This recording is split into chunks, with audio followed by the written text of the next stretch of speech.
much to do. Thank you. All right. All right. I don't know.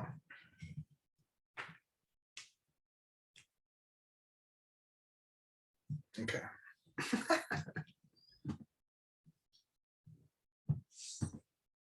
You can play that too on your end. Do you want me to? Yeah, I guess I should. Yeah, Okay. yeah. This is how the sausages are made.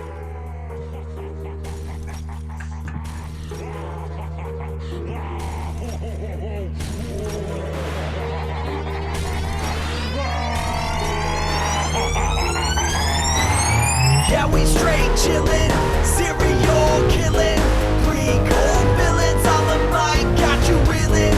5-star rated from the floor to the ceiling. If you catch a 1-star, no time for feelings. Got a demon DJ on the 1s and 2s. By the name Beelzebub, so don't get confused. So grab a seat by the fire, roast them all over two. Then prepare to hear the legend of the straight chillin' crew. What up, nerds, and welcome to another Arthurian episode of Straight Chilling, the weekly horror movie review show where you chill and we kill, slice, dice, and chop up yet another horror movie.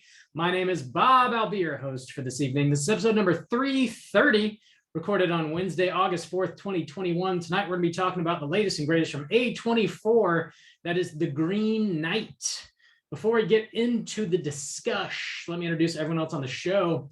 First up, calling in from across the table, we got our boy, Soju. What's up, man?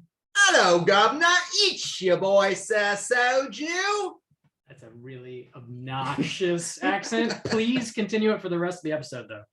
Yes. Thank you. Immediately stops. Appreciate That's all I got, you. Bob. It took me a week to practice that. Hello. Hello, Governor. You picking up the slack for Randy? He's usually the one that does that shit, and he's not here tonight. What? Who does what He shit? does like terrible accent. English accents. Dude, yeah. So I'm picking all Randy's slack up tonight. That's a lot of slack, but it's good to have you, sir.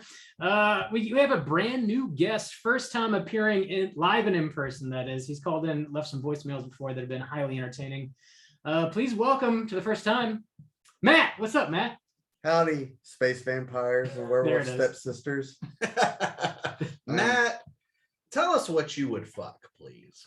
It'd be a shorter list to tell you what I wouldn't. I don't think we have that kind of time. No, this isn't the place for it. Yeah. You have a certain amount of expertise when it comes to sword fighting, and you also have a genuine interest in like Arthurian tales and stuff like that. Is that right? Yeah, so you asked me to come on this podcast before you had actually seen the movie, and we Yeah. assumed there would be sword fighting in this movie. It sounds like a safe assumption. It right? did. At the time I was like, that makes a lot of sense. Yeah. But yet here I am. But you've got a sword school and a sword fighting podcast. Yes, as well? I do. So I Tell us manage about it. Bolt City Longsword here in Jacksonville, Florida. We study the art of German longsword from Joachim Meyer's 1570s treatise. Okay. And so he wrote all this stuff down, and we found it, and they translated it to English, and we read it and do what the book tells us to do. The good book. It The is. good It's book. the best book. So you can like definitely decapitate someone with one fell swing of a sword. Yes, and actually after the podcast, I have some stories to tell you. Fantastic. Behind the scenes. Awesome. Sorry, Matt. Unfortunately, since Randy's out, I don't have any of your infamous bumps about, relations with space vampires and whatnot. So we'll just have to. Well, you just give me that special look, and I'll do my best. Thanks, man. All right, thanks.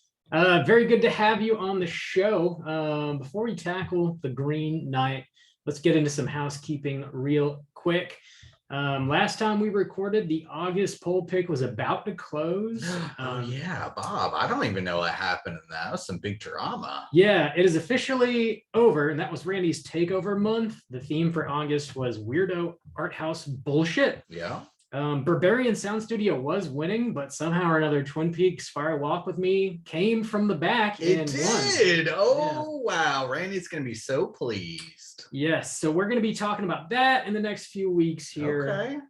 But that, of course, means that our September poll pick is currently posted on our Patreon website. If you support us at the $5 level or above, you get a chance to vote in a movie we're talking about this September.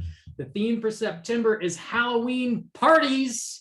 And the 3 movies to vote between are Casper, The Guest, and Night of the Demons. Hey, Bob, tell me how those numbers are looking these days. Looking pretty good. Night of the Demons is in first place, Okay. followed by The Guest, followed by Casper, I see. Okay.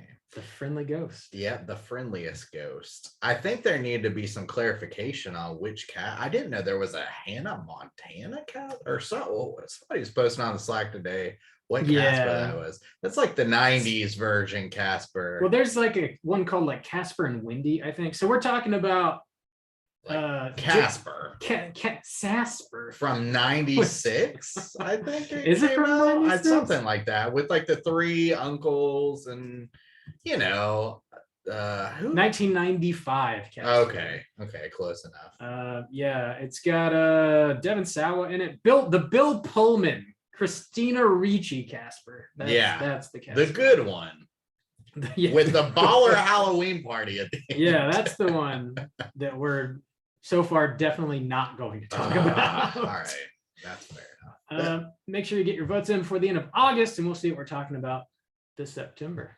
That's weird because when I think about Halloween parties, I think of Halloween 4. Hell yeah.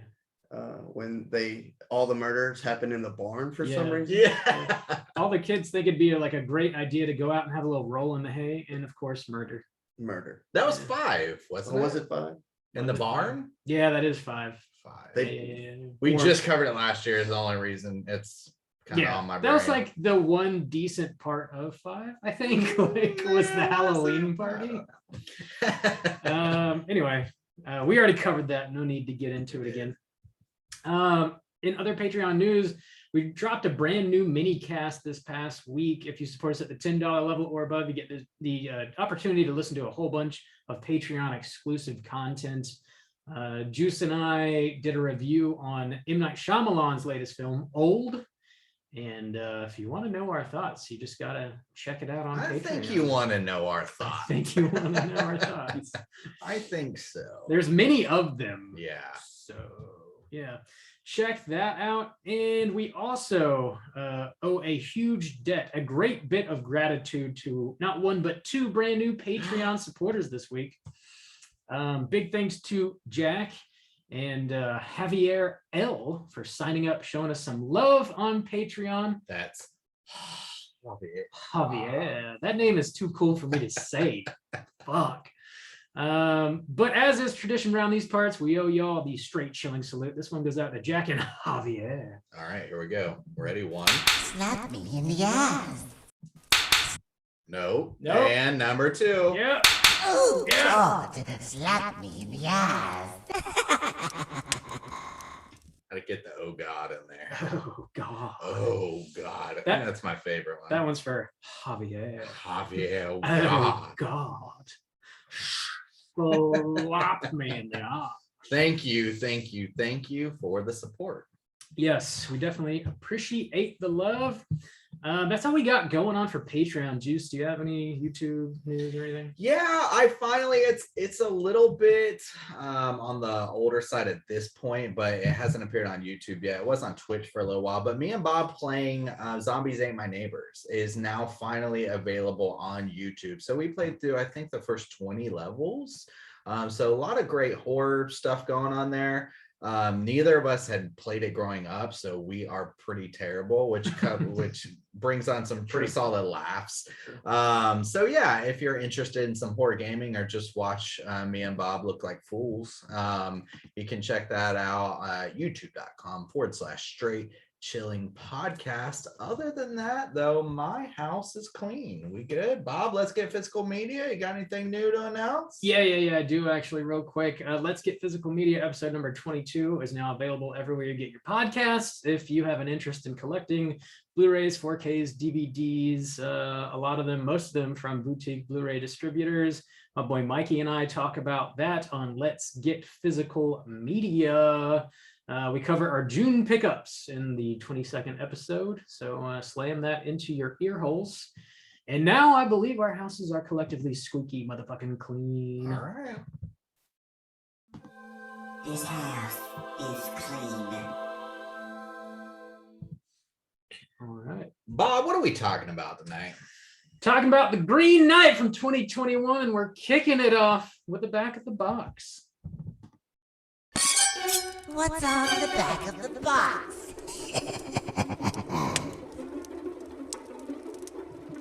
It sure is a lot of work Randy's making me do tonight. Dude, I used to do all that shit. Randy took a little bit off my plate, so You're getting a flowing through it, taste. man. You don't make it look hard. Yeah. Thank you, Matt. Thank you. So yeah, talking The Green Knight, the latest from May 24. This was written and directed by David Lowery.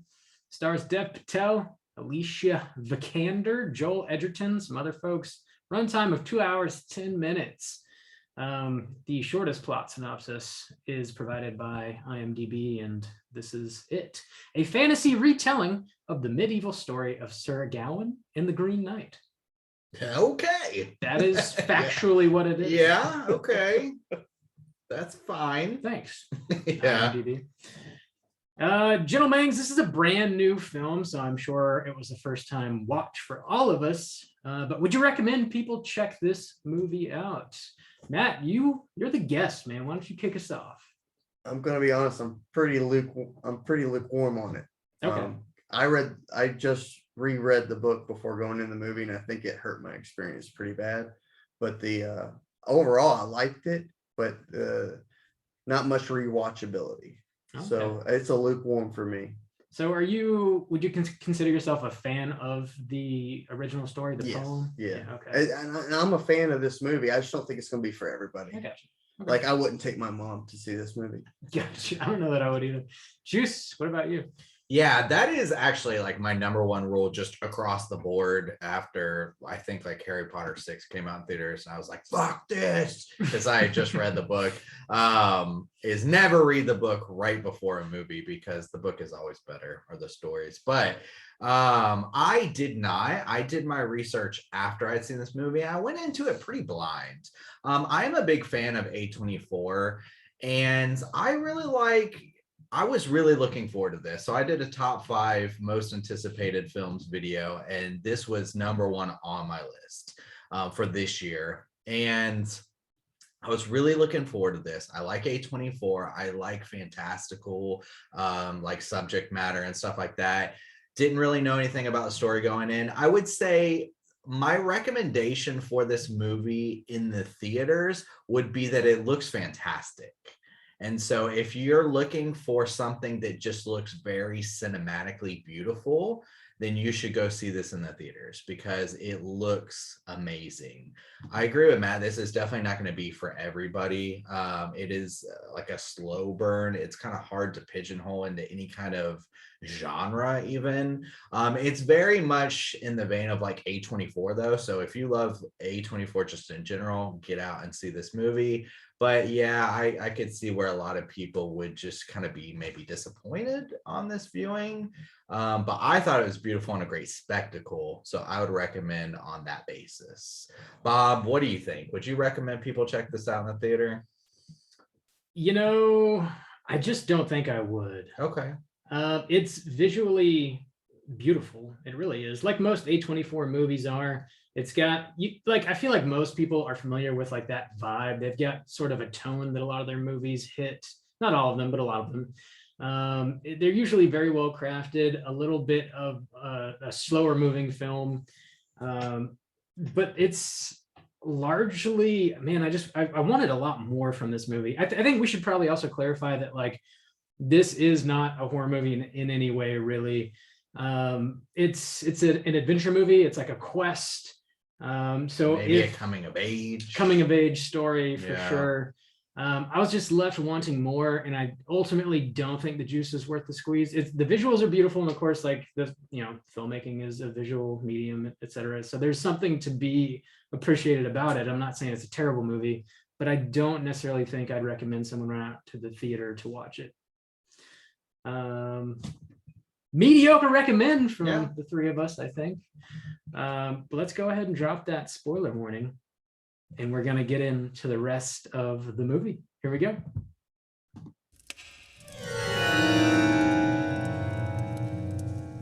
Spoiler warning.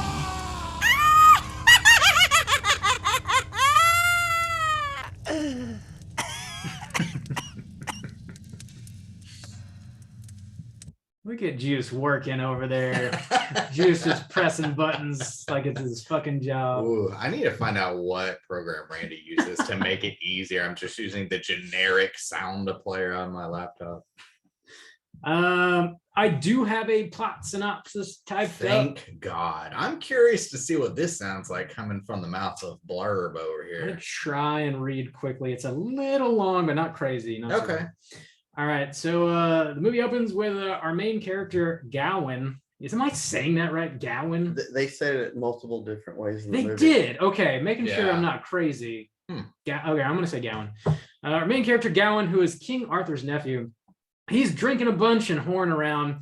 He's still living with his mother. On Christmas Day, his mother summons the Green Knight, who strolls into King Arthur's court and challenges the knights to strike a single blow to him. Should a knight succeed, 1 year from now, an equal blow shall be returned to the knight. Gowan accepts the challenge. The Green Knight drops his axe, bends a knee, and bares his neck. Gowan beheads the knight, but the knight does not die. He picks up his head and rides out of the court, laughing hysterically. 1 year later, King Arthur forces Gowan to journey towards the Green Chapel to see the knight, as he agreed to. His mother gives him a green girdle that has magical powers. As long as he's wearing the girdle, he will remain unharmed.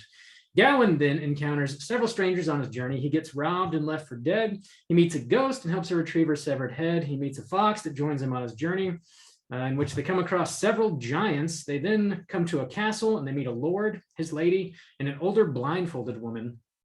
The Lord says Gowan is welcome to stay until Christmas Day, as the Green Chapel is not far from where they're at. The Lord also says he wants to make a deal. He will give Gowan whatever spoils the forest offers him during his hunt if Gowan agrees to give him whatever spoils the house provides during the day. While the Lord is off hunting, the lady seduces Gowan and gives him a green girdle, just like the one his mother gave him and was ultimately stolen from him. Gowan then ejaculates, and the lady says he is indeed not a knight. The Lord returns, and Gowan gives him a kiss, but keeps the girdle. The Lord releases the fox he captured during his hunt, and the fox and Gowan resume their journey. Fox suddenly speaks in Gowan's mother's voice and tries to stop him from finding the Green Chapel. Gowan ignores the pleas and continues on his journey. Gowan then meets the Green Knight, bows his head, but he flinches when the knight raises his axe. Then, in a vision, we see Gowan return home. He ends up getting knighted. He impregnates his girlfriend, sells off the baby, marries a noble woman, has another son who dies in war, becomes a hated king, and as his castle is being stormed, he then finally removes the green girdle and his head falls off. We then flash back to present day, in which Gowan, still kneeling before the Green Knight, removes his girdle and braces to have his head chopped off. The Green Knight then compliments him, calls him a brave knight, then says, "Now off with your head." And the final thing we see is in the middle of the credits, towards the end there, we see a little girl pick up the king's crown and place it on her head. Oh man, I always miss those extra little scenes. Yeah. Damn, what is this fucking Marvel over here? Apparently. Jesus Christ. The- I missed that. The Red Knight. It's going to be a trilogy. There was one thing that you said that I didn't take it that way. Just to clarify, if that actually happened the way you said it, when he has his vision about the rest of his life, I thought the son that died in war was the son that he had with the whore. I didn't realize Yeah, he that's what sold. I took too. Like Oh, okay, Merlin took okay. the baby and Okay.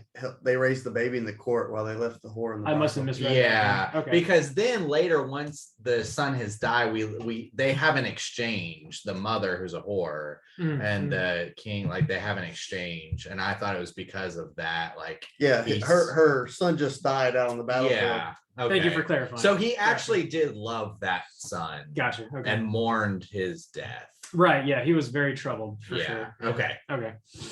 All right. All right. That's the plot, as I saw it, anyways. Definitely open for interpretation and certain points, and a lot of points, actually. I think we're going to get into that. Yeah. And we also are going to talk about the original story and the changes that were made. Yeah, adapting and it. why and what Yeah. has, because a lot of stuff has been added, and like Mhm. I want to get y'all's thoughts. An initial I know we did our recommendations, but I didn't quite get the vibes from y'all. Did y'all like this movie?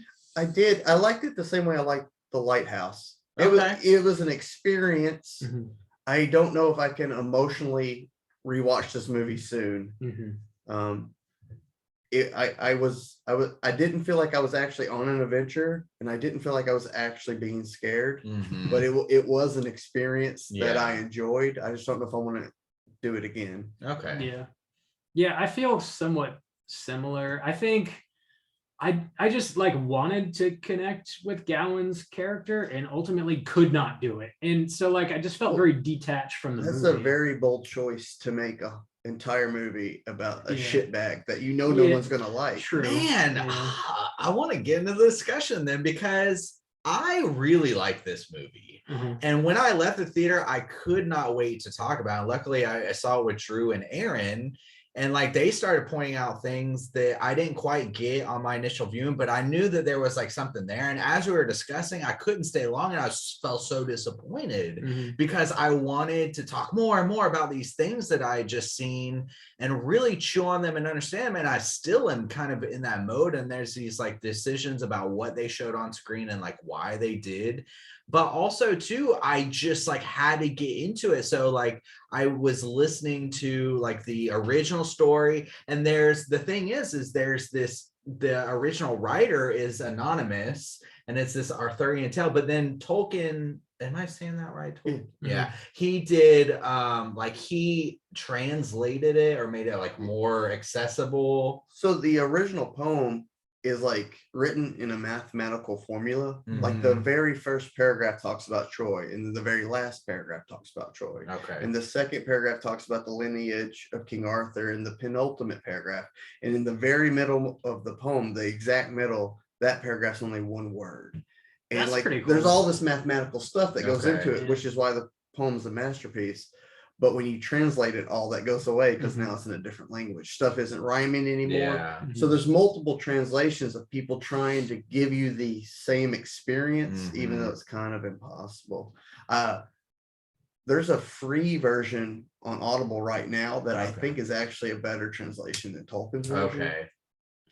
Um, Because But- I listened to a thing that was comparing the original with Tolkien. Like they were saying like what he had changed, and even talking about like at one point they talk about Gowan's 5 virtues, and like even the words that he chooses to explain those are different. So that's probably a great recommendation for the free Audible. yeah, for sure. And it says it's 6 hours, but it's only 3 hours because Okay. after they get done talking, or after they finish the story, they do it again in Middle English, which very few people are going to understand. It's kind of a waste of space, but it sounds really cool. Sounds dope. Yeah. Well, I heard that the type of poem that it was, so Shakespeare kind of took off and it was more of like a sing-songy type of poetry where the ending rhymes, but this was more like a V for Vendetta where it was all about alliteration. So it was like a different style of poem that didn't really kind of take off like as much as kind of like a Shakespeare style did. Well, because I imagine this is much more hard to write. Like, Yeah. you probably need like an abacus and like shit, That's nuts. Yeah. All of your fingers. and Yeah. that, that's just not how it went back. So then. it is cool that there's like several versions out there, and I like that the original author's just like anonymous. Mhm. That's really cool. I like the lore behind this. Well, this movie definitely changes Oh a yeah. ton of stuff. Like I think basically the only thing that's verbatim from the story is the Christmas morning in King Arthur's court. Mhm. And it's not only changed, it's like the exact opposite. Like in the book, Gawain is super noble, and in the movie he's a total asshole. He's Yeah. already a knight. Yeah, in the book he's already not. In the book, people keep trying to seduce him, Mhm, and he's like, "No, I'm a knight. That's not what I do." mhm. And in the movie, it's the exact opposite. Pouring around. Pouring around, and like when he's going to go get that lady's head, Yeah. he asks what she's going to give him. Right, And yeah. in the story, it would she would offer, and he would be like, "No, you don't need to offer me anything." So they literally went out of their way to do like a photo negative of the original story, and then in the movie they actually do a photo negative of the character. So I thought that was really interesting. Now, was the head in the lake, was that part of the original story? I don't think so. Not of the original poem. I think what they did was is they found other little Arthurian Mhm. stories and plugged them in. Like that could have been Lancelot or one of the other Gotcha. knights, but they needed to add space. And like, Dude, I don't know that they did. I will say that sequence with the ghost and like him jumping in the lake to find her severed head was probably the highlight of the whole movie for me. Obviously, that plays into like my appreciation of horror because it's a little ghost story right in the middle of the movie. And I thought it was like really beautiful and like simple. I don't know. I dug it a lot, but also like, man, this movie drags a lot for me. It lingers on every shot, and they're beautiful, but it drags, man. I didn't find the main character as I was watching it to be a complete piece of shit. Like Not a complete piece. Yeah, of shit, you know. and honestly, I found him relatable in a way that, I mean, relatable, but I found his journey interesting in that he goes back and forth for me. well, he keeps trying to be good, Mhm. and then he gives up immediately. Well, yeah, but it's also kind of like this idea, and a lot of it is the reason I said this kind of like coming of age is because a lot of it is based around like being naive. Like his first instance is he just like asks somebody for help and they just like take advantage of him, and he doesn't have like the intuition or the experience to know that like you're about to get your ass robbed. This interpretation of the original story just like kind of cracks me up a little bit because it feels very much like a helicopter parent, like millennial interpretation of the original story. Like this fucking kid just won't get out of his mom's goddamn basement. She has to like concoct this like way for him to like test his nobility or test his honor and like help him grow up as a man. Like it's just an interesting way to translate. It's also really weird because like no one prepared him for the real world. Yeah. He just laid, from what we know, he just laid around a whorehouse his whole teenage years. Yeah. And then they're like, I guess you know how to be a man now, when he obviously doesn't know how to be a man yet. Yeah, I guess some reasons like why I didn't just like completely hate him is because he's the king's nephew, and he's like sleeping around, but he's also not like throwing his weight around. You know, like when he's in King Arthur's court and stuff like that, he humbles himself. He doesn't try to like make up stories of it. Like the King Arthur says, like, I love the dialogue of Christmas morning. Yeah. When King Arthur like says, hey, you know, nephew, come sit with me. And like, this is a time to be with family. It's Christmas. And I don't know anything about you. And I really regret that. You know, King Arthur, he's getting old at this point. Mm-hmm. And he's saying like, I don't know anything about you. Please tell me, like for Christmas, tell me about yourself. And like Gawain doesn't try to be like, he's not, you know, as the king's nephew, he's not bossing people around. He's not throwing his weight around. He even like doesn't, they set him up with this situation with this whore, and he doesn't even lead her on because she does this whole thing where she's like, I want to be your lady. I really actually care for you. And he's not like schmoozing her or anything. Yeah. And so I find this kid to be like, yeah, he's useless in a lot of ways, but he really wants to be a good, noble person. He just like doesn't fucking know how. I would say that scene where she asked him if she could be his lady defines him completely as a character, because he didn't lie to her and say yes. but he didn't tell her no like he should have, Mm, because he's yeah. going to be king. He did He nothing. knows his society won't let it happen. That's a good point. So instead, yeah. he just didn't answer her and hung his head, and that's pretty much defines him for the rest of the movie. Yeah. It is, but see, the ending really to me for his character is telling, because in the final scene, or like his final, I consider each one of these segments like a test.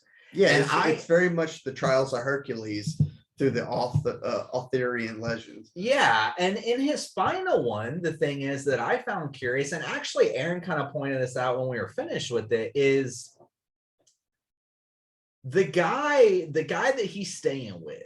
I don't know what to call him, but like the guy he's staying in his castle, and they have Lord. yeah, they have a dialogue too, and he's saying like, what do you want? Like, why are you doing this? What's your whole, he's like, for honor, like, and he's like, is that really like important? Is that really what you want? And kind of like, yeah, that's like what I want.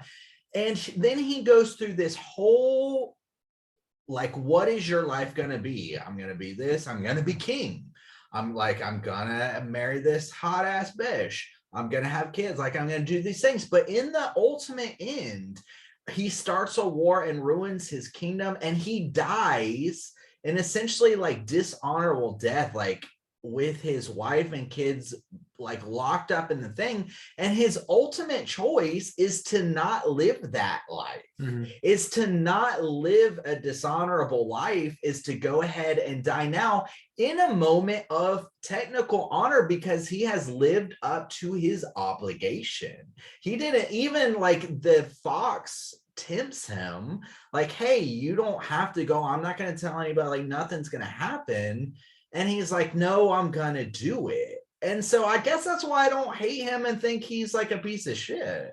Well, it's very clearly he doesn't understand what honor is. That in that scene, the Lord's making fun of him. He's saying he wants honor, and he's going to go make this appointment, and then he's going to be honorable. And the Lord says, oh, it's easy as that. When he could have been acting honorably the whole fucking trip. Yeah. If he really wanted honorable, if he really wanted honor, he would have already been acting honorably. And the Lord's making fun of him, and he's too naive and young to understand that. Yeah. I don't see his final act there as being super honorable, because he does choose to continue on his journey and actually meet the Green Knight. When he gets there and the knight raises his axe, he flinches twice, and he gets up and he's like, wait, is this it? Is this really it? Like, he thinks there's going to be more to what's going to happen to him. He doesn't really fully believe he's going to get beheaded, I don't think. And then he has that flash where he sees what his life would be like if he stays the way that he is, if he continues wearing the girdle. And that life is terrible, and it seems much worse of an option than to just go ahead and get beheaded. So he then removes the girdle and chooses to just end it then and there, which I don't see as being a noble choice. I see it as the easier of the two choices, really. I mean, he gets to be king and like marry. I guess, I don't know. I just didn't take it that way. I didn't hate this kid. It seems like the whole trip, he's only thinking about the reward of the honor he's going to gain after this all happens. And he never really understands that the trip is what he should be focusing on, and that should be letting him grow. All he can focus about is the future when he's not thinking about the present at all. That's some deep shit, Matt. I'm sorry. No. It's a good point. Yeah, you're right. I'm not saying that like this kid is a total piece of shit and like he's completely irredeemable. I don't think that's the case. I just don't think that he's very honorable, and I think he starts off kind of lost, doesn't really know what he's doing, and because of that he's just very self-centered, because like he doesn't know anything outside of himself. And he goes on this journey, and I don't necessarily think he grows much at all until the very end, when he gets basically shown what his life is going to be like if he continues on this path. And when he terrible. realizes there's no reward. That's exactly right. And then he chooses to just be honorable all of a sudden and die, because it's the easier of the two options, I think. Man, see, okay, his first test, okay, he's a day outside of his home and he gets robbed. Literally everything's taken from him. His horse, his safety belt, everything. And so, but he doesn't like tuck tail and run home. he presses on like with his journey, and even like through many times where he's given the opportunity to stay in safety or to just go back to that easy life, he never takes that choice. He was told to go though. And Matt, you had a point. I was just gonna say, technically, none of that stuff was his. That's It was given. Well, sure, yeah, okay. Also, so like the kid offers him directions, whether or not they're good is up for debate. And he just chooses to not give the kid any money. And he's like, hey, what's up? Are my directions worthless? And he gives him a menial, whatever the fuck he gives him, and rides off. And that's not like very honorable. And because of that, I think is why he gets robbed. Well, that kid, I believe there's a line where he Yeah. basically says he's already in the Green Chapel. Like the moment he Oh, rides okay. into the battlefield, he's already made it, and the test has already started. Gotcha. So like this is where it gets all psychedelic, Yeah. lighthousey, Well, like so you notice the people that robbed him, it was one boy and two girls, and then when Yeah. he makes it to the Lord's Manor, it's one boy and two girls. It's like Yeah. they're the same people over and over and over again. I believe the actor who played the Lord in the Castle also played the Green Knight. I know that the his girlfriend at the beginning of the movie, Alicia Vikander, also plays the lady of the manor towards the end of the movie. It's the same actress. Wait, say that again? His girlfriend at the beginning Uh-huh.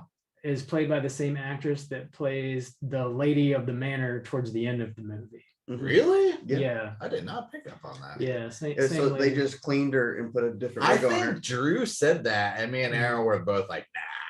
No, I thought it yeah, was a different that's person. definitely, yeah. It makes me think like this whole like interpretation of the story seems completely constructed by his mother, because like she is the one that conjures the Green Knight, and she's the one that gives him the original girdle, which is then taken from him, and he goes on the path, and then the fox joins him, which the fox later speaks to him with his like mother's voice. It's like kind of distorted, but it's definitely his mother's voice. So like she's some sort of like, I guess, witch or whatever, and she's able to like look through the eyes of this fox.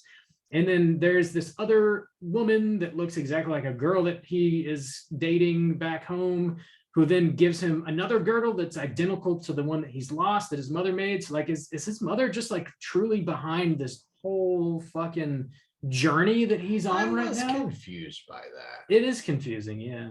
Because it seems like she conjures the Green Knight. Yeah, And she has some kind of magical powers. And so she gives him a belt, which we see in the flash forward could save his life, literally keeping his head on his neck. yeah. And then the fox speaks in her voice. I was also very confused about that purpose. Yeah, like is the Lord and the lady and the blindfolded woman, like, do they even really exist? Or is that just like some shit that his mother conjured up?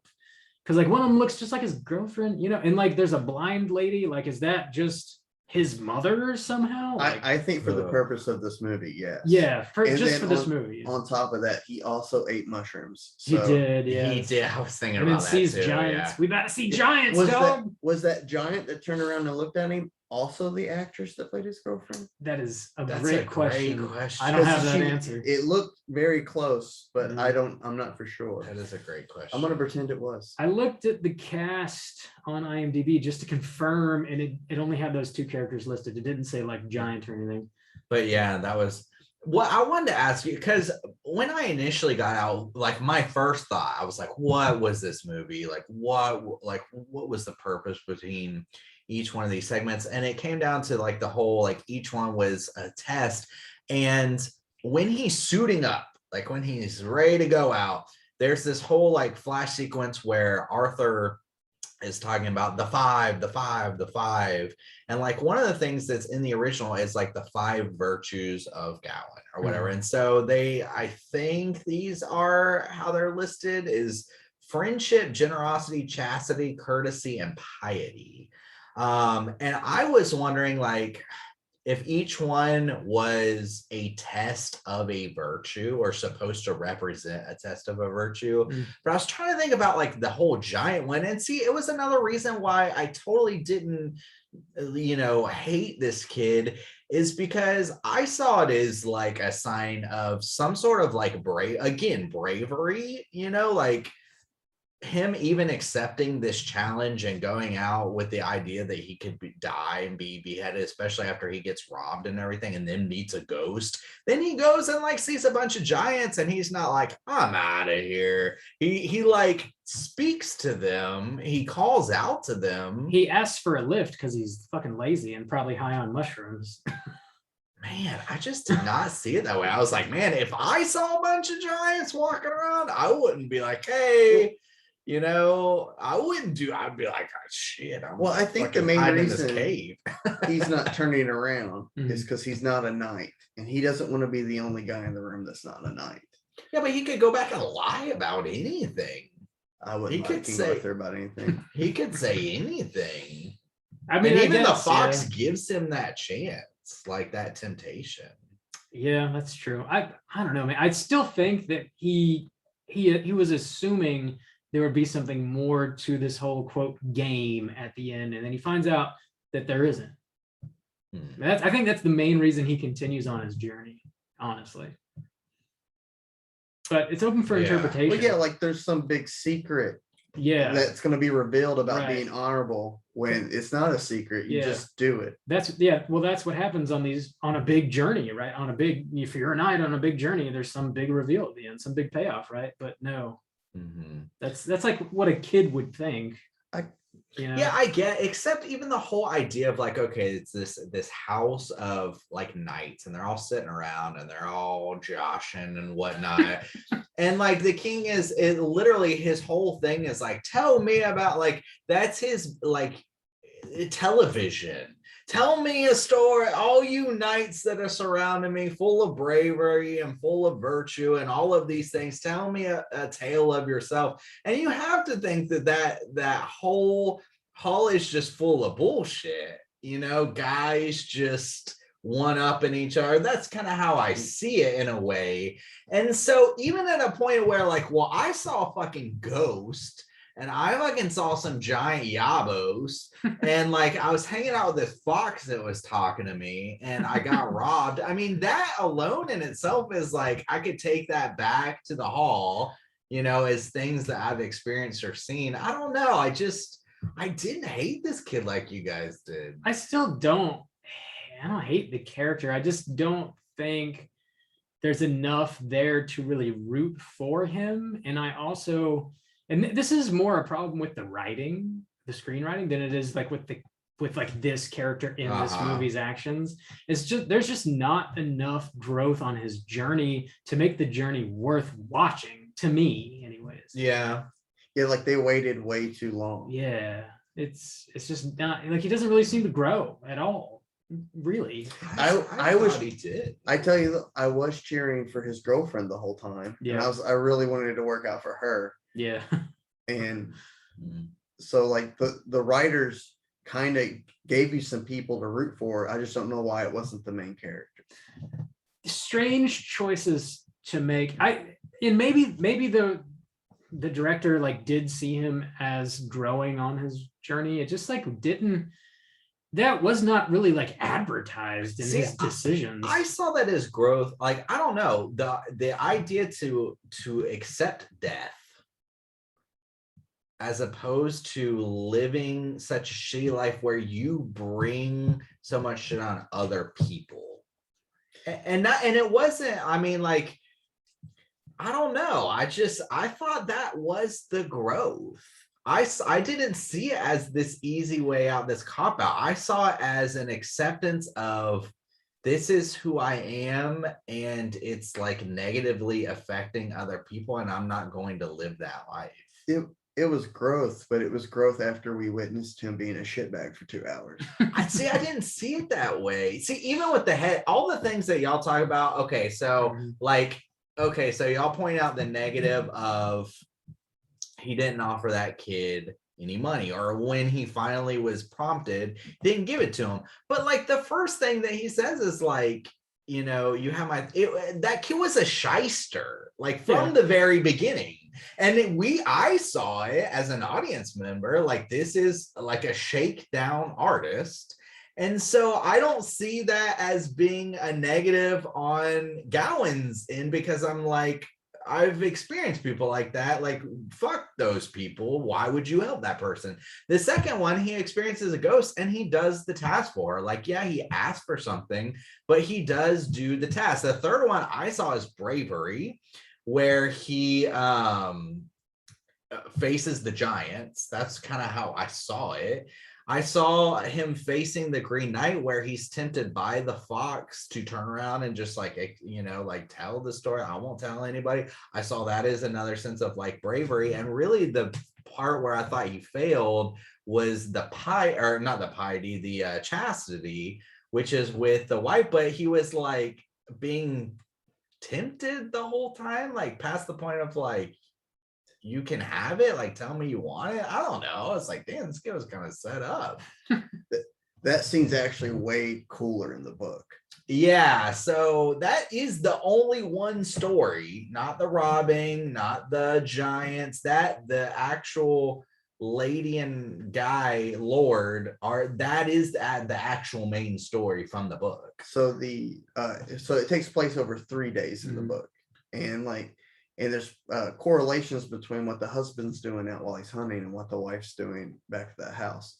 So like the first day he hunts a sheep, and the first day she tries to seduce him all tentatively. She's like playing girl next door like a sheep, and she's being all nice and coy, and the whole time she's trying to seduce him, it describes the husband's hunting and then the dressing of the animal.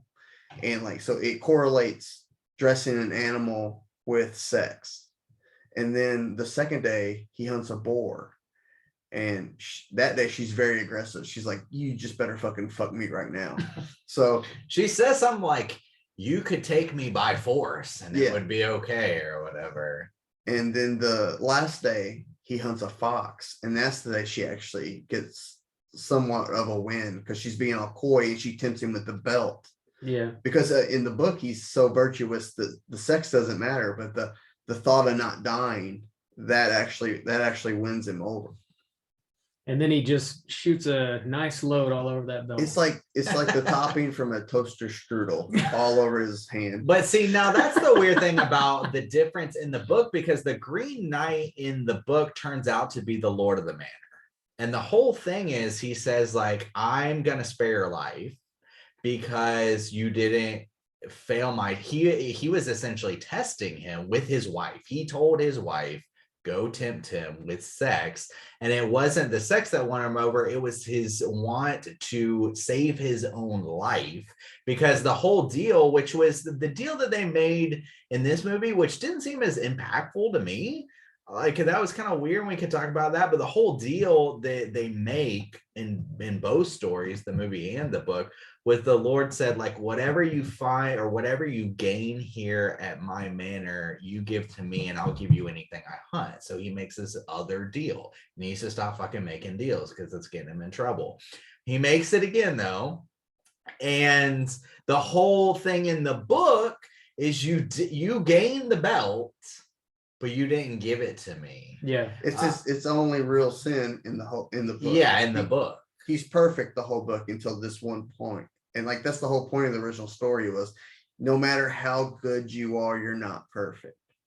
But that scene's also very titillating back then, because that chance of homosexuality, which they didn't want to talk about or think about back then. So like the whole time the wife's like, you need to fuck me. And in the back of your head, you're like, if he fucks her, what happens when the husband comes home? And like, that's what made the story like a big seller back, or like everyone wanted to talk about it and made this story so popular. Or one of the things. Yeah. Because you're like, oh my God, we're not supposed to think about this yet. Here we are thinking about it. Though they never actually say it. Because though he does, like when in the book, when the guy brings something home, he's like, here's a sheet for you. Like, you're going to take this on your journey. Here it is for you. He's like, what do you have for me? And the first time he kisses him, he kisses the Lord of the Manor. And he's like, ooh, where'd you get that kiss? And he goes, that's not part of the deal. I don't have to tell you where I got it. And then the second second one, he like kisses him 3 times or something, or maybe the last one, instead of giving him the belt, he kisses him 3 times as like, or whatever, like, okay, I'm not going to give you the belt, but I'll like put out a little extra. But what was up with the blind woman in this one? I don't know. Which? Yeah, I think there is a very much Christianity versus witchcraft, paganism in this movie too, but they don't like throw it in your face. Yeah. Well, and that's something too that's just intriguing about this movie, but also bringing up like old Arthurian tales, because in this movie, like it's Christmas, they're celebrating Christmas, and there is a lot of like Christianity behind it. But also back then, it wasn't this separation of Christianity and paganism, like the whole idea of the earth. They were willing to accept that those things existed and like use them to their benefit. It wasn't this like, let's hunt down the magic folk, let's, scorch the earth or whatever. It was a part of life. Yeah, so in this time period, the time period of historical King Arthur, that's like around the year 300, and Rome had became Christian, and Rome had colonies in Britain. And when they so like anywhere Rome had settled was Christian, and anywhere where Rome didn't have power was still pagan. Okay. And then when they pulled out, Rome left, everything got mixed. And then the Saxons came in, and Arthur held them off for a while, and that's why that's where the legend comes from. Okay. So like I like it's kind of refreshing for a change that it's not just like Christianity versus the earth, or this idea of paganism, which there's even this like dialogue that the woman of the house, the lady of the house of the manor or whatever, gives about the like colors and the earth and stuff like that, and green overtakes and things like that. But I just the simple idea of like this Christian society that's still okay with, I'm going to wear a magic belt, or that there's magic. It's not these opposing forces. It's like, yeah, this is what exists in the world, and Christianity isn't against the world. I have a question. Yeah. If he thinks the belt works, why'd he flinch? The doubt? Yeah. I mean, there's no real good answer. It's yeah. Just, I think it's because he's a coward, personally. But if the belt is magic and he can't, because his vision of the future, he lived until he pulled it off. Yeah. Then why'd he flinch? Now, see, I like that even little twist of he's living this life and he pulls off this belt. We were talking about the sound effects that went with him pulling off the belt. It had this like fleshy sound, almost like the belt was inside of his flesh. But we're like, did it just correlate with the idea that the cut was actually now coming through his neck? Yeah. Or was he so paranoid that he had the belt like infused into his skin at some point? And it doesn't matter either way. It was just I liked that moment, because I wasn't particularly expecting it. And when it happened, and then he accepted to just end his life and remove the belt, I found that so powerful to me, honestly. I really liked how that played out. I thought this movie did a great job of like storytelling and showing growth in that way. I definitely didn't see that false ending, because like that, the whole time he's just this shit ass coward, and then he just in the vision he continues to be that. Right. Yeah. So I'm like, well, there was no big switch up, and then so I'm like, oh, this is obviously the conclusion of someone who acts like that, and it really caught me off guard when it flashed back to the green chap. I would have preferred if they hadn't flashed back. I think if they would have just like stayed course, and like as he slowly removed the belt and the castle's being stormed, the Green Knight would have then come through and finally cut his head off. I would have preferred that as an ending than like flashing back and him being like, well, that looks bad. But no, see, to me, that is the growth, where you say there's no growth. Like, because that's what I like. That was what was so powerful to me, that like you got everything that you thought that you wanted to be king, and like to marry a princess and to like run this thing. And I think it was honestly that it's like, you know, not everything that glitters is gold type of thing, of you chase these ideas of honor, and you honor these men and what they do, but the reality of their lives and the choices they make is death and a gray life and gruesomeness. And so I saw this time, I think I was willing to forgive this kid the whole time. I think there was this juxtaposition too, because even though he's making these mistakes, he feels like a kid. He feels naive to me, like I'm watching like a younger brother experience life.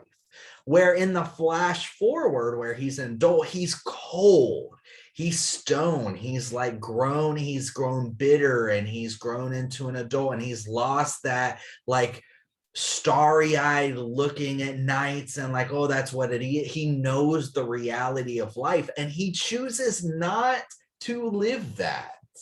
He's finally faced with the cold reality of life, and instead of saying like, yeah, I'm gonna go be king and like live up to my duty, he's like, nah, that life sucks. So he chose the easy way out. No, he chose, like, I don't think it's easy to choose death. I mean, it's based on what you just described. It seems like the lesser of two evils. Neither option is good. I mean, it depends on that's relative, because it really depends on what you cherish. Do you cherish life? Like, I think anybody would cherish life. And no matter, even if you thought that that's what your life was going to be, how many people would say like, I can change it. Now I know I can do it different. I'm going to be king and I'll make all the decisions. Now I have the insight into life. But how many people honestly are like brave enough, no matter what, to choose death? Like, honestly, I don't think it's a brave choice. I saw To it. I choose. found it very powerful. I mean, that's like a weird talk about suicide. Yeah. Well, Yeah. no, I guess I'm just saying, like, yeah, like how many people, like, isn't that the thing that you constantly see, even in kind of like cautionary tales of like knowing the future is like, I can change it. Yeah, well, I mean, he had a lot of opportunities to grow in this movie and just didn't until the very end, when he realized that he was going to be a shitbag for the rest of his life. I did notice something when you were talking. You kept referring to him as a kid, and I think we all were referring to him as a kid. I wonder what, like a teenager or someone in their early 20s, I wonder if they view the movie different than we do because they're closer to his age. Maybe. Because we're just looking down on this naive son of a bitch, and we're like, this fucking asshole kid. Mhm. And I'm wondering if they can relate more. Because I feel Maybe. like Arthur, I'm like, I was really hoping you would be better at this. Yeah. Entertain me, boy. I don't really Well, know you. yeah, Oh, like, you you haven't think, lived do at you all. think a younger audience is the target audience for this movie that can relate to the main character To better? be honest, I don't know who the target I audience. don't know either. Now there's a couple of things that I like and dislike about that, because I too found myself, no matter how much I like some of the journey and ultimately the ending that gave me the big like pow, I too felt like there needed to be more to this movie. Mhm. I was like, there needs to be more here. However, then I learned about the tale, and I was like, man, they like made these choices on purpose. Most of this was added. And so they had the opportunity for him to like fight monsters or like do any of these things. They wanted to tell this specific story. And so while I think it's very strange, at the same time, I still love that A24 takes these wild swings. Me too. I love that they find a filmmaker that has a vision and they're like, make that. Yeah. That's fantastic. Yeah. Even if I don't love all the movies, I love that there's a company out there that's still taking those risks. Me too, It's really man. great. And so I don't know if it relates more to kids or not. I don't know who this was in mind for. And I don't really think they were that concerned with it. Which They is might not fucking be. cool. Yeah, Like, yeah. This movie could just be for the director. I Could think be, so. yeah. Yeah, which is great. That's wonderful. I'm happy to have seen this movie. I'm glad that it exists, Yeah. even if I don't love the finished product. I mean, okay, so we talked about this before. I thought this was a spectacle of a movie. And like almost every scene was so picturesque to me. The color palette, even in the way that they do his outfits, the blue and yellow kind of color, but they suck any amount of red out of this movie. There's not one drop of red in this movie, but they stick with this color palette, even with like the hills have like this yellow tinge to them. It's like blue and it's yellow, but it's like so beautiful. I found like every scene just, this is such a beautiful movie. It is. It's gorgeous to me. Yeah. Yeah. And I was like blown. And the acting is fantastic. Yeah. I thought every actor did a great job. And anytime I found that they were delivering any kind of like major, dialogue or discussion between them, I was mesmerized by it. Like Arthur, I didn't even know who this character was. Like, okay, it's supposed to be Arthur, but him, never seen this character before, and him saying like, come sit with me, I regret that I don't know you. I found that like so moving. And then even the discussion with like, I don't know, anytime anybody was talking to each other, what was supposed to come across, like that kid was a shyster and I hated him. Arthur, I felt, that he was this old man withering away. Like every piece of like discussion gave me the feeling it was supposed to give me.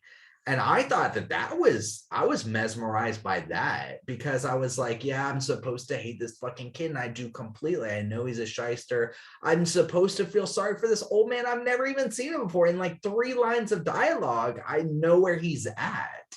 It is about time to land the discussion, but it sounds like you're kind of starting to sum up some stuff anyways, Juice. Do you want to just kick us off out of 5? Round up your thoughts and let us know what you're going to rate The Green Knight. Yeah. I'll just continue off of those thoughts.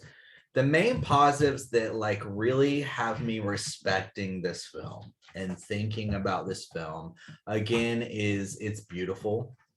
I love the way it's constructed, and I love the atmosphere that they're able to create, this idea of Christmas, but it's got this like gloomy feeling. I felt the like cold halls, but it had this mysticism to it too, the fog in the forest and the giants. And even though I don't understand it, like these giants, and there's this rolling fog and they're naked, but like when she calls out, when she like tries to speak and it's this just wild language, I found that so fantastical in such a rich way, and I respect it a lot, because in a society where we have Marvel movies cranked out, where everything has to be action packed, and where we just came off of something huge like Game of Thrones that was in the fantasy realm, and again it was like dragons bring the fire,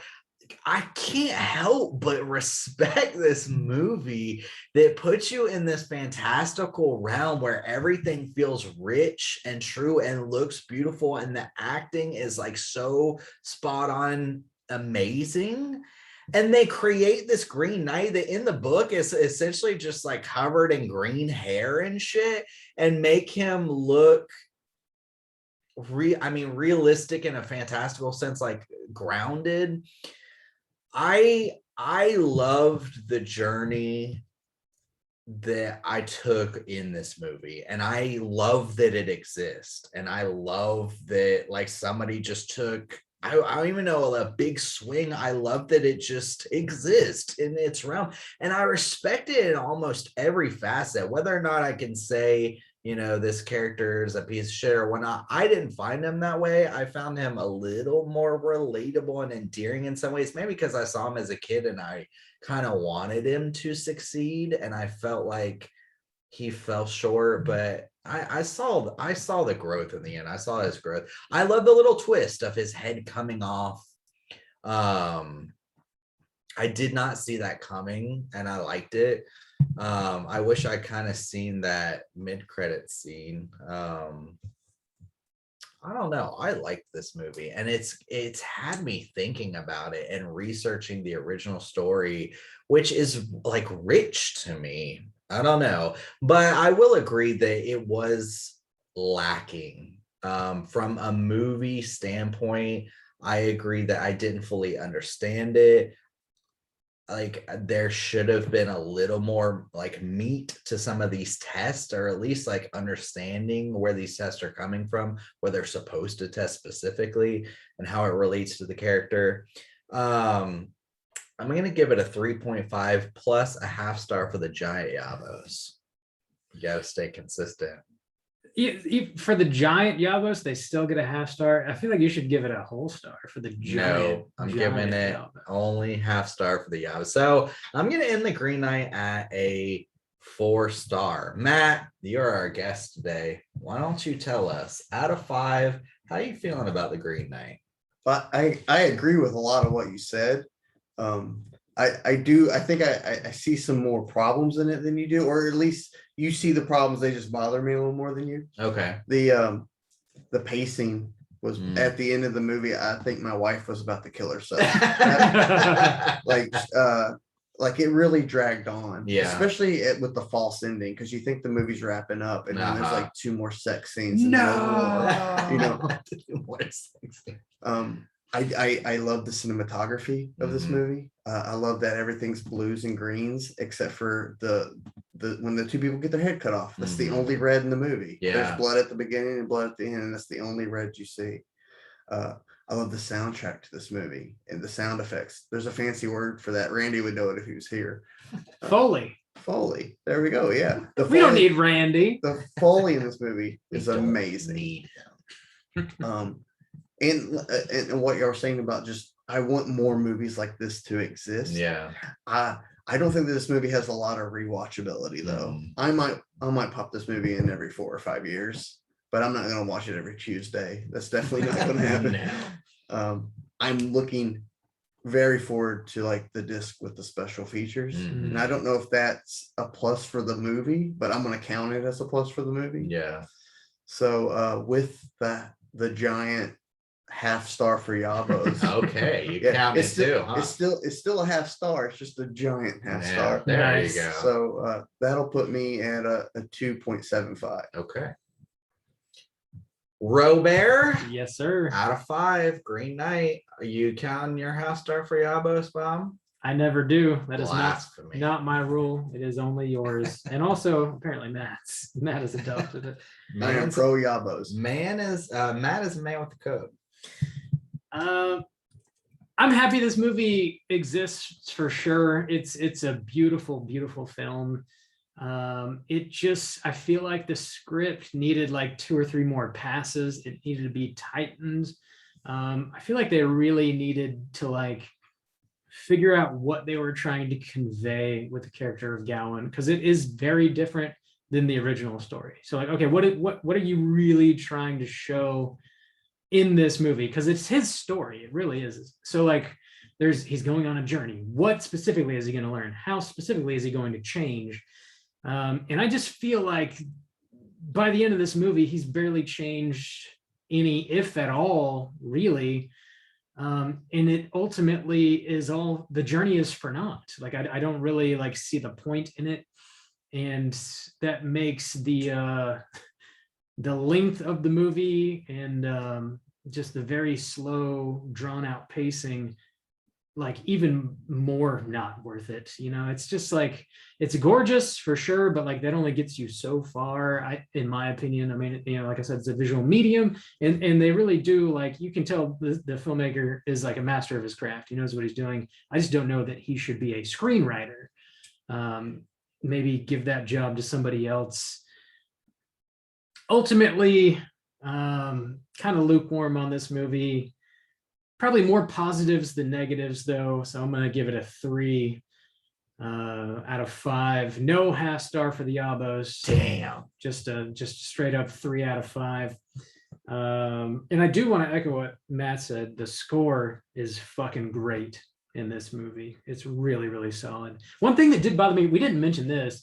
The movie's sort of like broken down into chapters, and you get like title cards for the various I chapters. forgot about that. Yeah, And like some of them, for me anyways, were pretty difficult to read. I agree with that. There was one specifically where I was like, I don't know what that just said. Yeah, there was one that was white text, and like the top left corner of the screen was blown out. So I was Yeah. like, what? I just literally can't I read that. agree. don't- Yeah, And maybe I it forgot was about that. the theater I was at, but It hit a certain nostalgia for me though, Yeah. because it reminded me of like the Robin Hood cartoon and everything growing Yeah, up. yeah. So like it really put me in that medieval space, seeing Yeah. that type of lettering. that's cool. Yeah, I'm down with that generally, but just like make sure From that, a craft that you can standpoint, read yeah, it, like you know, like that's give it that drop shadow or something. some drop something. But yeah, that's going to put our aggregate at a 3.25. Let's go ahead and jump to our Rotten Tomatoes segment, see what the critics and users think about The Green Knight. Let's do that. Certified fresh to death. Why is that so quiet?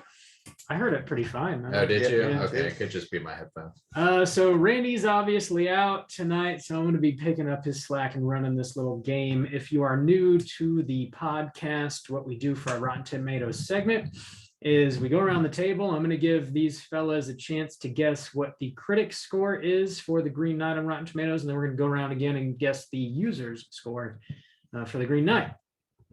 General Mangs, there's 161 critics reviews for The Green Knight on Rotten Tomatoes.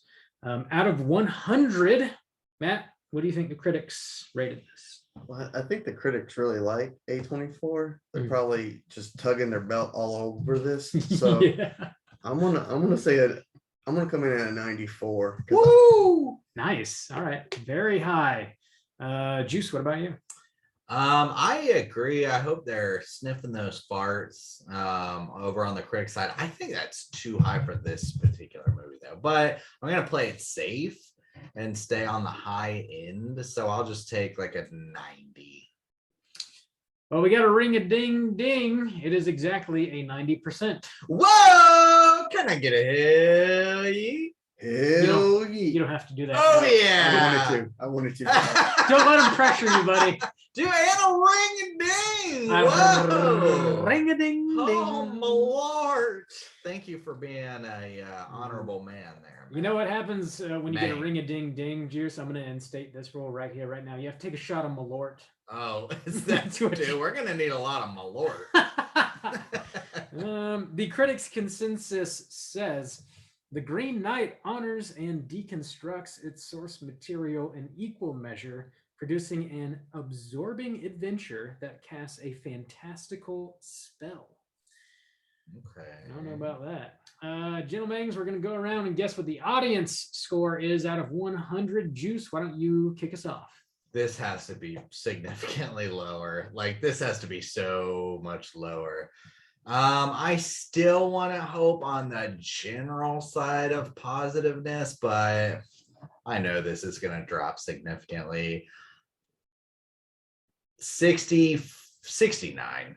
69 special, please. 69 is in play. Matt? See, I think the people who wouldn't like this movie didn't go see it. Mm. So, like, unless they were like my wife, if we're basing this off of hers, this movie is horrible. Yeah. So, I'm gonna $1 down the juice, and I'm gonna go with a 68. All right. 68 dudes, please. You chose the correct number of dudes, Matt. It is 53%. Whoa! My That's God. that's a big gap between That the is, two. Yeah. that is a huge drop. Matt, what celebratory chant would you prefer today? Could you just tell me you would fuck a space vampire? Matt, I, like you, would also fuck a space vampire. Yes. She looked as good as the chicken life force. I'm down. Awesome. I'm down Makes to me boogie. happy. DTB, down to boogie. Audience says for better or for worse, worst. The beautifully The beautifully filmed Green Knight is a different take on a classic story that takes its time in the telling and leaves a lot open to interpretation. That's correct. Yeah, there's a lot of interpretation. There's over 500 audience scores on Rotten Tomatoes. Just trying to find a negative. Well, these are fucking positive. I'm not gonna scroll. Randy's not here. I'm not gonna do what Randy usually does. Gentlemen, congratulations. You both won something, so that's always good. Let's go ahead and continue on. Do we have any other trivia that we want to hit, or do we cover it all? In our normal IMDb trivia, there was like a disappointing lack of interesting things. There was only 5 pieces. None of them stood out as being interesting. Matt, is there anything that you want to talk about in trivia? I don't know. I mean, we covered the book pretty a lot during the talk. I think we covered it all. We'll skip it then. Sweet deal. Then you know what time it is. It's time to go hunting.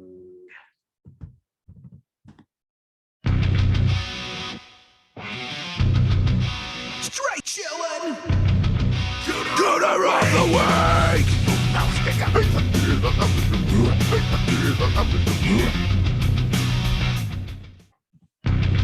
Juice, roll that bump one more time, buddy. Encore, right?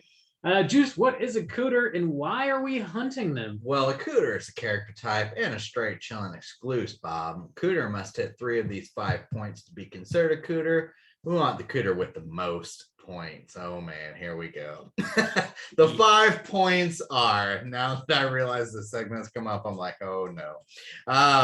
Sexual deviance, manipulation, smug arrogance, overall looking attire, and overall patheticness. Let's go hunting. Who do you guys think is the cooter of the week? Well, I mean, we got to take a look at Gowan. That's what the realization is hitting me that's unfortunately what we have to do. All right, let's break down our boy Gowan. Pathetic. Okay, why, Bob? Because he basically cannot fend for himself or really largely make his own decisions. And when he does make a decision, it's like not the right one a lot of the times. Not all the time, but a lot of the time. It's always the easiest one though. True. Yeah. Like he's like, I feel like the movie, okay, the way the movie starts is pretty pathetic. Like, I feel like he's trying to impress his uncle and like all the knights of the round table. And that's why he chooses to decapitate the Green Knight instead of just giving him a little nick, which truly fucks him over. Oh, that is one thing we didn't talk about. Matt, I don't know if you know anything about this, but since Bob's talking about it, it's relevant. I don't know if that's pathetic. That actually, it's almost kind of like a game where you know, the punching game where you get a free blow and you accelerate it. That was a thing that happened back in that day. And I think he took that, I think he made that decision because he thought that he wouldn't have to face the consequences, that he was capable of decapitating him and that he wouldn't have to face the consequences. And he would be true. Sounds pathetic. Yeah, that does sound pathetic. But he decapitates them. Yeah. I think he's pretty pathetic character. It's hard to defend him because he is such a fuck up. And if nothing else, like his whole jizzing on his belt, we could talk about that, and I would lump that into patheticness. Yeah.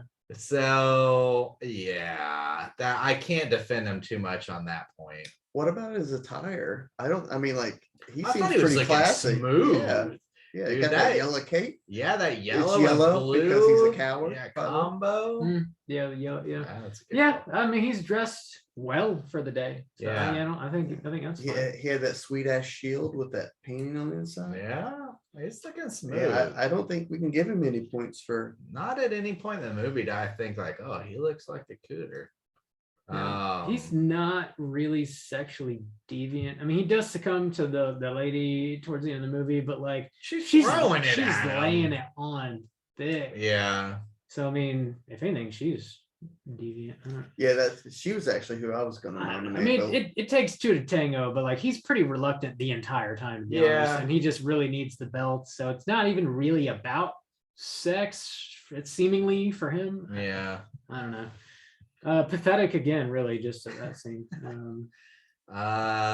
Pathetic. He's in hard, but so far nothing else. Ego. Manipulation. Manipulation, yeah. Does he manipulate anybody in this movie? well, He tries to. Who? The Green Knight, but he fucking fails. Does he try to manipulate him? Well, I mean, he tries to take advantage of the situation by cutting his head off.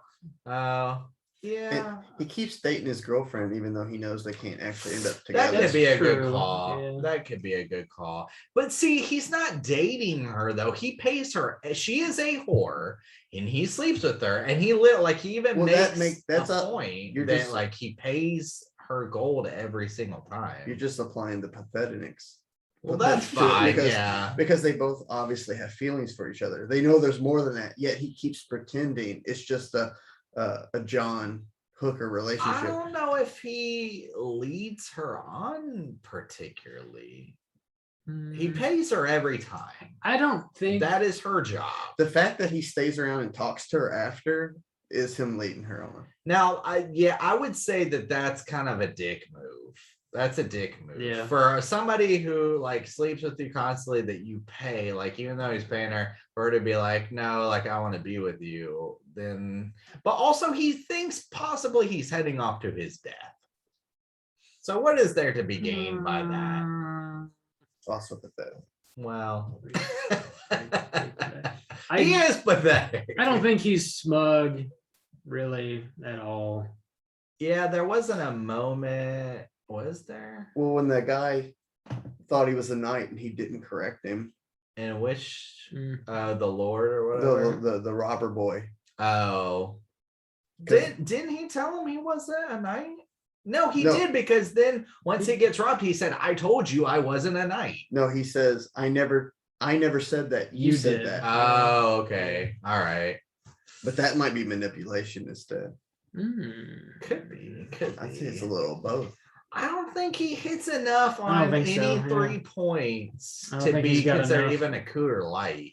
Cooter adjacent. Ooh, all right, my boy Gal. I've been trying to defend this poor guy. It was tough at points. What about the mom? She's manipulative.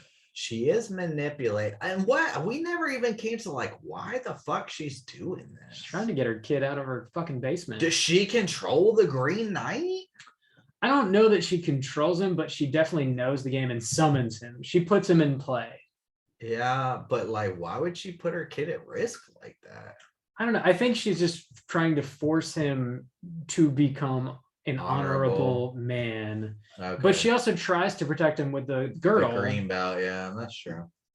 I took it that she knew he was going to be king one day, so she didn't want him to be a shitbox while he was sitting. Oh, That's a good okay. point. Yeah. That is a good, okay, good call, Matt. If she's controlling all his trials, does that mean she set up the lady of the manor Yeah, jerking him off? I would Because think so. that's super weird. That is super weird. Yeah. That is super weird. Also, His That- mom made him blow all over the while a fucking girl. blindfold lady Fucking stood weird. there like 3 feet away. Yeah. I mean, Actually, we don't know whose hand was tugging what, so Oh, it could have no. been any of them. if was there any tugging going on? Like, I don't know. Maybe that girdle just really fucking does it for him. Ooh. That would, yeah. Oh, I silky still don't girl. understand that, So, like blind woman if- or anything. If we are to ascribe all these various like hurdles that Gowan has to overcome to his mother, like his mother really put all this shit together. Uh-huh. Let's look at it that way. Okay. So she is manipulating him, Okay, sure. potentially sexually deviant with the whole jerk off scene situation. Yeah, I guess. And so. she orchestrated a game where he had to kiss and maybe even do more stuff with the Lord of the Manor. That's true. That's true. Yeah, she's a witch cooter, guys. What about the Lord of the Manor? He might. Well, we can get to him. He did show up in a bear costume. It's kind of a good look, I think. Yeah, the mom, she's not pathetic. No, She's not, her attire doesn't hit, normal. Yeah. and she's not arrogant. Maybe this is just cooter free movie. A24 cooter free. Yeah. It's like everyone picked their own little cooter subsection. Yeah. Well, Cooter Crumb here. The Cooter Lord Crumb of the there. Manor. If we were going by book standards, we could say that he's sexually deviant and manipulative because he concocts the whole, like, he tells his wife to like tempt somebody sexually. Then he also manipulates them like to staying and to playing this whole game, and he turns out to be the Green Knight. I don't know if he's arrogant though. Maybe cooter free. I think it is. I think so. Yeah. All Don't right. have enough evidence to convict. We Looks don't. like We gotta let them all run wild. cooter free movie. Stay safe out there. Yeah. They're on the loose. Let's go ahead and let our hair down and get into the social hour. We're talking about what we've been watching this week. Yes, we are. Indeed, we are. Hey gang, what you been watching? Juice, what you been watching this week? Dude, we skipped last what you've been watching, and this episode is late. So I've been watching like a ton of things. So I'll kind of keep it brief. One of the most interesting things I've been watching is a new, or not new, new to me. I started a new docuseries on Netflix. I think it came out in 2018, though, actually. It's called Wild Wild Country. And it's about this guru that came over from India in the 80s, I believe, maybe late 70s. I think it ended around 85. But he essentially, he sets his secretary out to buy this huge, he creates this following in India, not just like an Indian following, like they're interviewing these people. One's like a lawyer from LA, just all these people. He gets this huge following going on in India. He's essentially kind of like a rock star there, but like guru status. Gets all of this funding from these people and able to buy a 63,000 acre ranch in Oregon. Okay. He buys this ranch and they're going to build a town out there. And then essentially what it becomes is just this huge tug of war between the state of Oregon being like, shit, we don't want these people here, and trying to like break their own like voting laws and stuff. Because essentially what this community does is first they buy this ranch, and then the state's like, you can't build a city there because they don't want them there because they're kind of weird. It's like kind of like this big sex cult. Like literally the people who were like living next to them, like you could hear them having sex like forever, like every hour of the day loudly. Yeah. So then they were like trying to shut them down. Well, then they had so many followers and so much money that they just bought this town that was complaining about them legally. Like they would literally go in and be like, we're going to buy your property. Here's a bunch of money. Will you accept it? Yes. So they bought this town. Damn. Yeah. So then the state of Oregon was like, shit. And they were in this kind of like smaller county too. So they tried to shut them down from like a county level. Then they started like shipping in, they started sending buses out and bringing in like homeless people into their community. So they had enough people and registering them to vote. So they had enough to take over this county or what. And it's like this huge back and forth. It's like fascinating. It's just like every episode I ended like, what the, I was blowing my mind, just this back and forth. Very, very interesting. I loved it. It's 6 episodes. It was like so good. I finally got to see Black Widow. It was okay. It was medium. The old medium Marvel. I don't remember. Finished Loki. It was great. That was like really great. What else? Man, it's been like 2 weeks worth of stuff. I finished that Resident Evil animated show. It's only 4 episodes on Netflix. I think it's like Endless Dark or something like that. It was, man, I was pretty disappointed in it. I think I'm gonna do a mini cast on that one. I like Resident Evil, and the characters that they show there are like the ones that the games that I've played, and I just thought it was like a really missed opportunity because I think they got like the original voice actors and everything, and they try. It's almost like they were doing with Castlevania, where they did the initial 4 episodes, like they were like kind of testing the waters. Like Castlevania is fucking amazing. This one, man, I was pretty disappointed with it. I don't know if they're gonna try to keep it going or not. Hopefully they clean it up. But I finished that. That's all the things I can think about. Matt, what you been watching?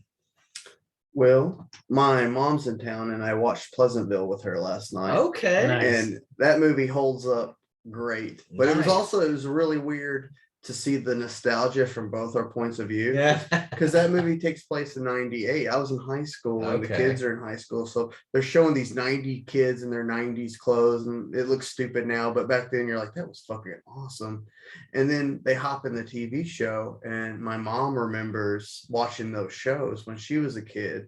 And it was just a really interesting conversation to have as we watched the show. But it also made me start thinking about how like we're like the society right now is on this big nostalgia kick. And like everyone's throwing 80s parties and we're talking about 90s fashion. But Yeah. I don't think it was ever not been like that. I think it's just the internet. We're way more aware of it now.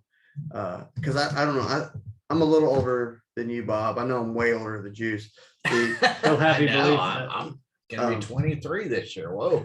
When I was a kid, they would throw like 50s parties and like Grease came out. And you know, we're going through that same thing where like every 80s movie had a greaser in it for some reason. You're like, what's this fucking guy a greaser? It's 1986. But you know, like they were going through the same nostalgia we are now. And I had that conversation with my mom because I watched Pleasantville. That was pretty awesome. Yeah. Even like the mid 90s kind of had like this weird like hippie kind of revival type of thing. I going dated on. one of those. It was all it was weird. So tie-dye was back in for a hot minute. like artisanal kites made of bamboo and hacky sack and Yeah, hacky sacks. Yeah. I played some mean hacky sack. I kicked myself in the balls like 3 times that I know of. That's a good difficult point, to man. do. Oh, that's It's not too difficult, actually. I'll have to show you after the if cast. you got really long balls, it's easy.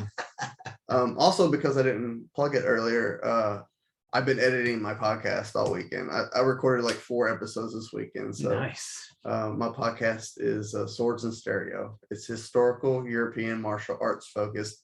If that sounds boring to you, we also tell dick jokes. Yeah. What about Check it out anyway. What about you, Bob? What have you been watching? Thanks for asking. You're Yeah. welcome. I've been watching a handful of things. Probably the most notable one was I went to the Florida Theater to watch a screening of The Evil Dead, which was hosted by Bruce Campbell. Whoa. It's pretty The cool. man himself. The Mang, yeah. Ash finally came to his favorite city ever for the first time in real life. His first time Bruce Campbell has ever been here. And he talked for a That's good like nuts. 90 minutes before they showed the movie. And he just like launched into a bunch of anecdotes about like the filming of The Evil Dead way back in the day. And like how he got like super stoned on set, never smoked weed for the first time, and was like totally unable to act. But Sam Raimi like pretended like he was rolling anyways, and made him do a bunch of horrific shit just to entertain himself, you know, like wild stories like that. And then he ended up taking questions for the last like 20 or 30 minutes, and then they rolled the movie. And he was talking about like he obviously did a bunch of research about like Jacksonville and about the Florida Theater as well. And he was talking about how like it's apparently haunted. There's like a janitor that I guess took his own life like over 100 years ago or something like that. And like supposedly he still like haunts the theater. Whoa. And they had like all the seats reupholstered, and like there's only 2 original seats left in the house. But like he wouldn't tell us where they were at. And I was like, I don't know this. I've lived here my whole life. This is really, really cool stuff. Huh. So that was really interesting. He's super entertaining, super funny dude. Obviously the Evil Dead is what it is. Definitely watch it if you haven't. I also checked out that Woodstock 99 documentary that's on HBO Max. Ooh. Ooh, I'm looking forward to that. It looks Yeah. dark. It's really, really interesting. We were all alive when that happened. And I remember hearing like Barely. stories I was this close to to going. going. Yeah. Oh wow. Yeah, my girlfriend at the time did go, and there wasn't room in the car for me, and that's the only reason Damn. You stay home. I did stay home. That's fucking They nuts. put like 7 people in a Volkswagen Bug and drove up there. Oh, Damn. Volkswagen Bugs were coming back then. They see? really wanted to see Korn. That's nuts. I don't know, man. Like I definitely listened to that music growing up, but back in '99, I was definitely too young to ever consider going. And I remember just like hearing stories about like people's like, setting fire to stuff and like porta potties overflowing and like people dying and stuff. And it's like really, really fucking tragic to like get into exactly why all that happens. They interview the two dudes that like actually created Woodstock and hosted the very first Woodstock back in '69, and they show some like old footage from that, but they also get into a lot of like pretty damning stuff that happened back in '69 that like nobody recalls or nobody really like discusses anymore. Weren't like the Hell's Angels the security for that? That's nuts. Yeah, there was like fights breaking out and stuff back in '69, but nobody like references it. It's like the Summer of Love and stuff. Yeah. And it's all peace and love or whatever, but it's not. It really wasn't all peace and love. And then like they get into just the general history of Woodstock and like how it's sort of like been plagued with problems. And then '99 was just like obviously the absolute worst. People were dying and stuff. But that shit like cracked me up. So like Woodstock 99 actually took place in the city of Rome, New York, and the mayor like pulled Anthony Kiedis aside. Like Red Hot Chili Peppers just finished their set and they walk off stage and the mayor of the city is like, hey man, they're like setting fire to shit, like can you go out there and calm them down? Like I really need a solid from you. And the Chili Peppers go out to do an encore and they play fucking cover of Fire from Jimi Hendrix and like just like feed right into it, man. That shit is like pretty terrible, but also like kind of comedic, I guess. It's like I don't think anybody like burned to death or anything, but it's Anthony Kiedis is probably just high as fuck, and he's like, man, whatever. I'm here to fucking play a rock and roll show, Like, I don't know. It's just really, really interesting. I highly recommend watching that. Dude, I wanted to look up like some of the lineup from Woodstock 99. Yeah. Here's some wild names for you. Lit. The Roots, Insane Clown Posse, George Clinton, Everclear. Oh, geez. Korn, Limp Bizkit, Red Hot Chili Peppers, Creed, Seven Dust, Spitfire. I don't know who that is. Buck Cherry. Oh my lord. Fucking Sugar Ray. Live. Sheryl Crow. DMX. The Offspring. Bush. Kid Rock. Counting Crows. Dave Matthews Band. Alanis Morissette. Yeah. Damn. They show footage of basically everybody that you just named playing. Yeah. There's like DMX's set was apparently just like fucking massive. And it was overwhelmingly a white crowd at Woodstock 99. And like one of his songs was like he was using a lot of like racial slurs and stuff. Like all white people were just like yelling that shit. It's just like a weird time to be alive. Like where, I don't know, man. It's just weird. It's weird shit. I recommend checking it out. Last thing I want to mention, I watched a movie called Shiva Baby that's on Hulu. It's a new release. It's like kind of a coming of age tale. It's about this girl who just graduated from high school. She's going to college or considering going to college, and a friend of her family passes away, and they sit Shiva, which is basically just like a Jewish family gets together and they mourn a loved one. Basically, it's sort of like a potluck. People bring a bunch of food over and stuff. And the main character is just like being grilled by like everybody attending this Shiva about like how is her life going, like what are her plans in college, like what is she going to do after college, what's she going to do in life, is she dating anybody? And she's like she's bisexual, and like there's this girl that she was in a relationship with. It's also there, and it's like very awkward between the two of them, but also her family like doesn't totally accept that, so it's awkward between her and her family because of that, and they're like trying to like brush over the fact that that's actually like a reality in their family. And like this movie start to finish, it's only like 80 minutes long. It's pretty short, but it's like anxiety inducing the entire movie. Sounds like it. Just like I on don't- pins and needles for the whole fucking thing. It's like, I don't know that I could say I enjoyed it, but I really, really appreciated the movie. And I think if you're down for something that's sort of like gonna make you feel like you're sitting on pins and needles, I really recommend it. The performances are solid as fuck, but it's like, man, it has you like pulling your hair out a little bit. Yeah. Shiva Baby on Hulu. That's it. That's what I've been watching. Gentlemen. Nice. Yeah. We got some voicemails. We're gonna hold them for the next show. We're gonna be recording in just a few days anyways. Matt, seriously, thanks for sitting in with us, man. It's great having you on. It's been a long Also time being coming. here, Bob. I like seeing how the sausage gets made. Yeah. You like seeing our sausages That's get made? exactly what I said, and I meant it. I'm sure. Do you want to remind everybody where they can learn how to sword fight or listen to how to sword fight? Yeah, so my club is Bold City Longsword in Jacksonville, Florida. City so nice they named it Jacksonville. Or LERP? Or If LERP, you're- yeah. Oh my Oh, We'll get into and that then my later. podcast is Swords and Stereo, Cool. and we talk about historical European martial arts, and we tell lots of dick jokes. It's pretty awesome. Yeah. Nice. Sounds rad. If you want to learn how to behead somebody in real life, you can do that at Matt's Sword School. Matt, what'd you think of the blue room? The room we're in right now. It's filled with Blu-rays. It's pretty awesome. I tried to count the DVDs and I got a nosebleed, so I stopped. Yeah. I want to point out that if you're watching behind the scenes or have ever watched behind the scenes, I've got this red horror sign that's sitting on my shelf in the back here, and that was given to me from Matt. Yeah. Oh, Thanks, man. thanks, I used to Matt. work at an adult video store, and we had a horror section for some reason. Dude, I didn't realize. I thought you just worked at like a mom and pop rental shop. I didn't know it was specifically. No, there was like 7 normal movies in the front, and then you walked behind the curtain, and it was all adult movies. Dude, did you guys have Slam Stroker's Dracula? I'm sure we did. We had like 8 versions of Star Wars porn. Wow. My boy Slam Stroker. Slam stroking. That explains all the dick jokes, man.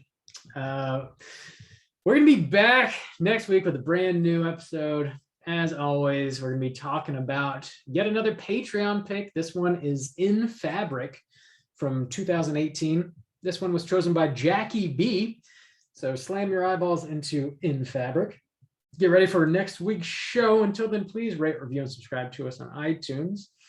You can follow us on Twitter at STR8_chilling, on Instagram at Straight Chilling Podcast. You can send us an email through our website, straightchillingpodcast.com. If you want to join in on the daily Slack channel conversations, just let me know on one of those social media outlets and I'll send you a link so you can join in. And until next time, as always, all you mother truckers, please keep chilling.